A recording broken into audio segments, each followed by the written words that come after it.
E aí, pessoal, estão gostando do conteúdo da TD Web Conference? A gente está gostando demais da interação com vocês no chat e começamos a pensar aqui, né, viajar. E se a gente tivesse um happy hour, uma festa para integrar toda essa turma e jogar papo fora ali no chat? Será que esse network vai funcionar? Bom, vamos testar, por isso mesmo você está convidado. Nessa sexta-feira, a partir das 18h45, tem happy hour no TD Web Conference, é isso mesmo. Convidei o Robinho, DJ de Belo Horizonte, amigo meu de longa data. Ele vai fazer um set especial para nós. Então, já pede no iFood aí sua bebida, pode ser cerveja, champanhe, vodka. Ou se você não bebe, cata o suquinho, mas vem conosco bater papo. É a partir das 6h45 da tarde, 18h45, sexta-feira. O time do TD vai estar todo por lá pra gente se conhecer, trocar ideia, dar risada. Então, te vejo no chat. Até!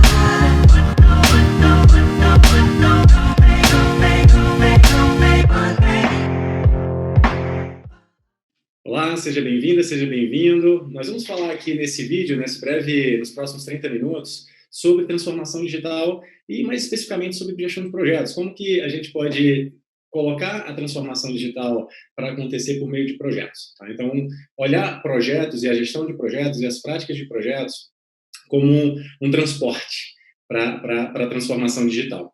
E para a gente falar sobre isso, é importante que a gente se situe agora no contexto atual, com as principais forças que estão fazendo isso acontecer, ou seja, que estão provocando a transformação digital e, principalmente, os desafios que a gente está encontrando, né, ao fazer isso acontecer. São vários, mas eu vou trazer 4 aqui para a gente se situar. O primeiro é que, para que a transformação digital aconteça, é necessário que as pessoas sejam, né, que tenham o mínimo de habilidade necessária para que isso aconteça. Quando a gente fala de habilidade ou de competências, elas variam, né, desde as competências técnicas às competências humanas. Um outro ponto, um outro desafio também é que a tecnologia está evoluindo muito rápido. E tentar acompanhar essa tecnologia demanda da gente uma capacidade de estar aprendendo rapidamente, né, de estar aprendendo, de estar interagindo, aplicando a curiosidade o tempo todo, né, buscando conhecer o que está surgindo e tentando aplicar isso ao seu contexto.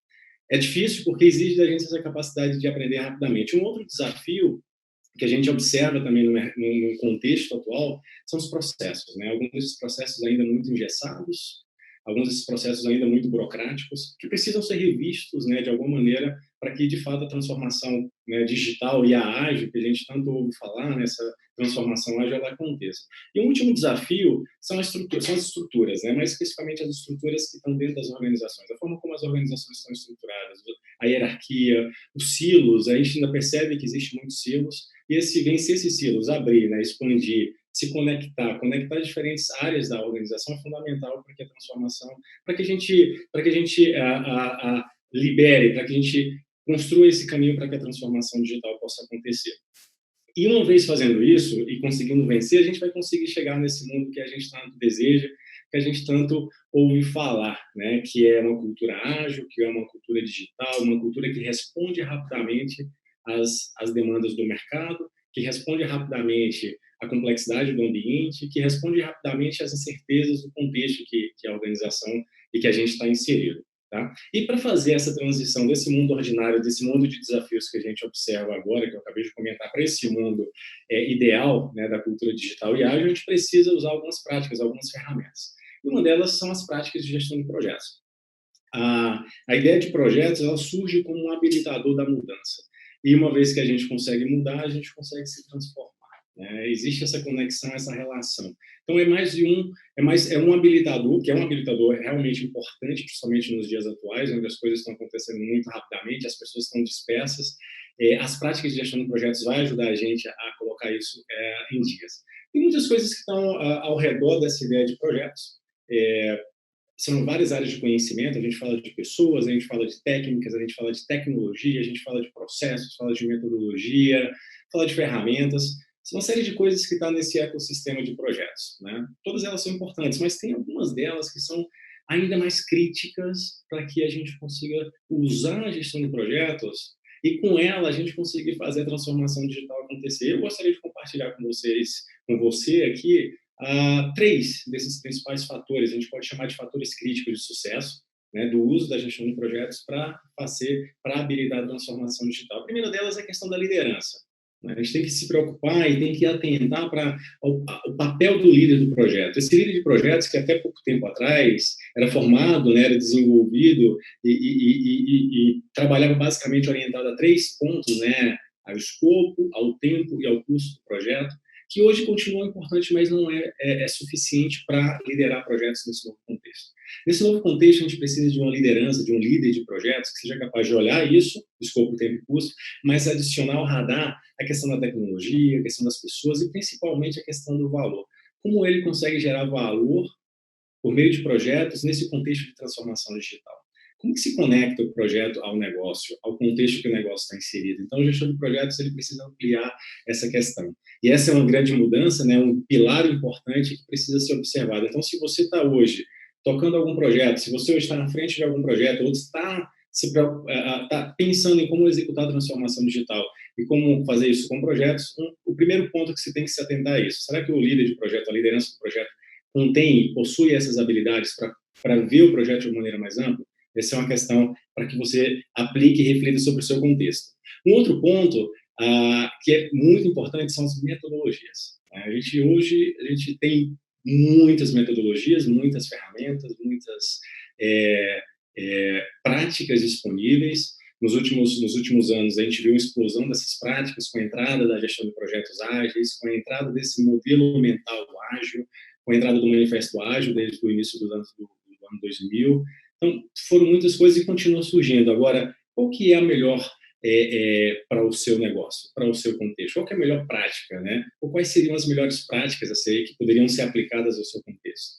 Um erro nesse momento, nesse sentido, é se basear em uma única prática, ou mesmo querer copiar a prática de uma outra organização que você acha que implementou bem e copiar tal qual e aplicar no seu contexto. A experiência mostra, a minha experiência mostra, e a literatura também, a pesquisa mostra que esse tipo de abordagem não é a mais adequada. E aí vocês devem estar se perguntando, bom, mas se eu não posso aplicar, se eu não posso copiar, o que eu posso fazer? E aí a minha sugestão para você é, conheça todas essas práticas, ou pelo menos uma boa parte delas, e vá testando no seu contexto. Crie e aplique um modelo mental, né, baseado no empirismo, né, na ciência empírica, que é a gente testar e ver se o negócio funciona ou não. E se não funciona, a gente substitui e faz isso o mais rápido possível, porque quanto mais rápido a gente testa e aprende, mais rápido a gente consegue evoluir e mais ágil a gente se torna. A agilidade é aprender rapidamente, testando, refletindo e melhorando continuamente. Então, nesse segundo pilar, que é de metodologias, procure conhecer, né, algumas que existem e tente aplicar e tente validar aquela que mais se adequa ao seu contexto. Não copie de outras empresas, não copie e não tente implementar uma metodologia tal qual ela está escrita no livro ou no site da internet, enfim, porque também não vai funcionar. Um terceiro ponto, que também é muito importante, que deve ser levado em consideração, são o uso dos dados para tomada de decisão. Até pouco tempo, os projetos baseavam basicamente nos dados do cronograma, né, do custo, algumas coisas de risco, e hoje a gente sabe que os dados estão em todo lugar, e que toda oportunidade dentro do processo de conduzir um projeto, e dentro da própria transformação digital, do próprio programa de transformação digital que a organização cria e estabelece, que tem muitas oportunidades de coletar esses dados do começo, durante e no final desse processo. Dados como, por exemplo, o clima, a percepção das partes interessadas, dados sobre os riscos que os projetos estão inseridos, né, que estão expostos. Todos esses dados, de alguma maneira, vai te ajudar a conduzir o projeto rumo à direção mais adequada. Os dados de valor, será que o que a gente está produzindo ao longo do projeto está entregando valor para o cliente? Será que o cliente está respondendo a isso corretamente? Porque, no final das contas, transformação digital é sobre se preparar para entregar mais valor para o seu cliente, né? Então, se a gente faz o projeto e a gente não consegue medir isso, não consegue saber se isso está acontecendo de fato, a gente fica blindado, a gente fica cego. E muitas vezes as oportunidades, elas passam do nosso lado e a gente não consegue enxergar, basicamente porque a gente não consegue reconhecer, não consegue visualizar o dado. Então, orientar o projeto para os dados, ou seja, coletar esses dados, organizar esses dados, transformar esses dados por meio de uma análise e, principalmente, orientar as decisões que você vai tomar durante o projeto a partir dessas informações transformadas, né, é fundamental para que você possa garantir que o projeto está no rumo certo, que é o rumo da entrega de valor, né? Afinal de contas, a gente tem aí como objetivo de qualquer projeto entregar valor por meio de produtos, serviços, enfim. Mas, no final de tudo, é o valor que importa. Então, esses 3 pilares, tem vários, como eu comentei no início, tem vários, mas esses 3 são especialmente importantes. Cuidar da liderança do projeto, assegurar que você consiga recrutar o profissional adequado para o tipo de projeto que você está tocando, para o contexto, né?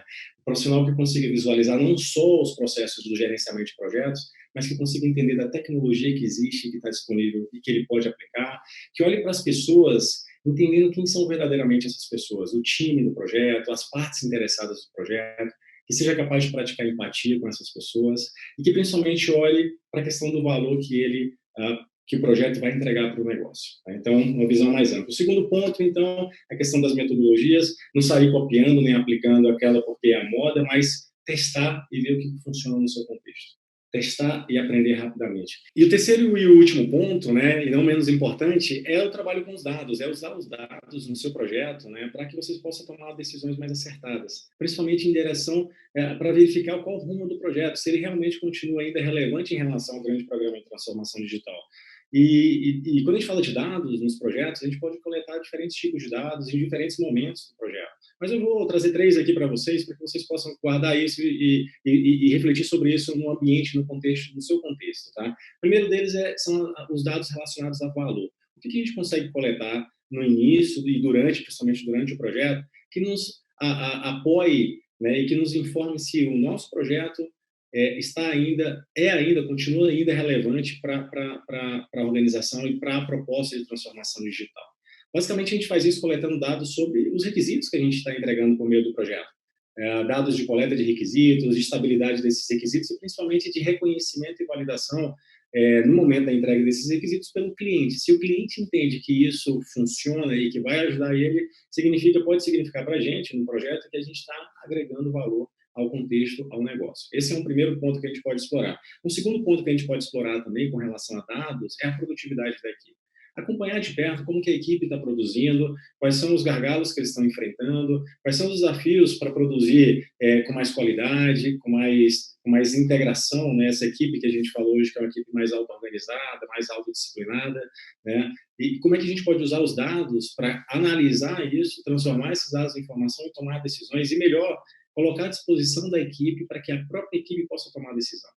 Eu acho que esse é o mundo ideal, é usar os dados, né, que a gente coleta e transforma, organiza e transforma para que as pessoas possam tomar melhores decisões, e de maneira até muito democrática. E um terceiro e último ponto que a gente pode também olhar para os dados e falar, putz, o que a gente consegue aprender com isso? Né? É a questão do clima organizacional.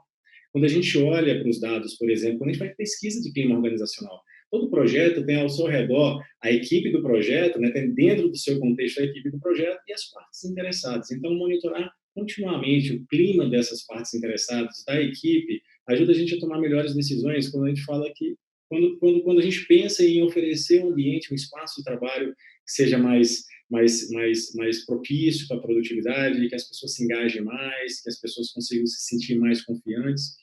Quando a gente usa os dados, coleta esses dados, analisa esses dados e toma decisões baseadas nesses dados, a possibilidade de a gente conseguir engajar mais as pessoas aumenta consideravelmente. É isso. Então, são 3 pontos importantes para você observar nos seus projetos de transformação digital, né, aumentando assim, as chances de que esses projetos, de fato, entreguem valor e, principalmente, ajudem a organização a se preparar para esse novo mundo. E se vocês precisam de um apoio, se vocês precisam de ajuda para desenvolver as habilidades necessárias, né, as competências, as capacidades necessárias para liderar bem um projeto, para usar da melhor forma as metodologias que estão disponíveis e, principalmente, para tomar boas decisões baseadas em dados, dê uma olhada nos cursos da FIA Online. Os cursos estão bem alinhados com essas demandas e é isso. Até uma próxima e nos vemos por aí. Boa jornada e boa transformação digital para você.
Neste momento, sabemos o quanto é importante fazer a nossa parte. O coronavírus ameaça nossa saúde, empresas e empregos. E em meio a tantas dificuldades, é preciso solidariedade e união. Queremos preservar empregos, continuar a atender a população e manter investimentos.